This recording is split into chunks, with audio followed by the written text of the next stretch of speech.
চট্টগ্রামে যে হত্যাকাণ্ড ঘটেছে, সনাতনী ভাইদের নাম বলা হচ্ছে না। ওইখানে বলা হয় নাই যে ইসকনের সদস্যরা চলে আসো, এখানে আজকে দফা রফা করব। ওইখানে বলা হয়েছিল সনাতনীরা সবাই চলে আসেন, আজকে একটা দফা রফা হবে। আমি ডক্টর ইউনূস স্যারকে বলবো, আপনি ভারতকে গণায় ধরবেন না। গণায় ধরলেই গণা, গণায় না ধরলেই গণায় ধরা না।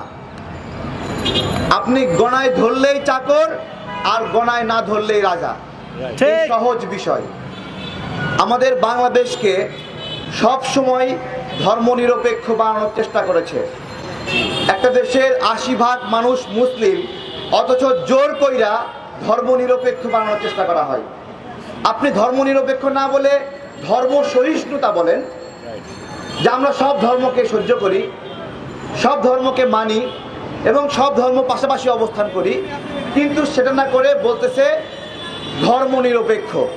মানে যারা যারা বিভিন্ন ধর্মের কমিউনিটির অংশ আছেন, নিজের বর্ণ ছেড়ে দেন, নিজের বর্ণ ছেড়ে জয় বাংলা বর্ণ ধরেন। এই তো, এটাই তো, তাই না? আরেকটা বিষয় আছে অসাম্প্রদায়িক বাংলাদেশ।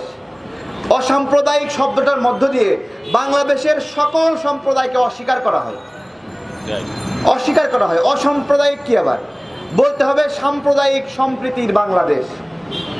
এই শব্দগত তত্ত্ব এবং ধ্যান দিয়ে আমাদেরকে ভুল পথে পরিচালিত করা হয়েছে। এবং হিন্দু, মুসলিম, খ্রিস্টান, বৌদ্ধ যখনই বিবাদ লাগে, তখন সেই আলোচনাগুলোতে ধর্মের নামগুলো বলতে চায় না, বলতে চায় না। আমি বলি, ধর্মীয় সংঘাত কমাতে হলে ধর্মের নামগুলো স্পষ্ট করে বলতে হবে। যেমন চট্টগ্রামে যে হত্যাকাণ্ড ঘটেছে, সনাতনী ভাইদের নাম বলা হচ্ছে না। ওইখানে বলা হয় নাই যে ইসকনের সদস্যরা চলে আসো, এখানে আজকে দফা রফা করব।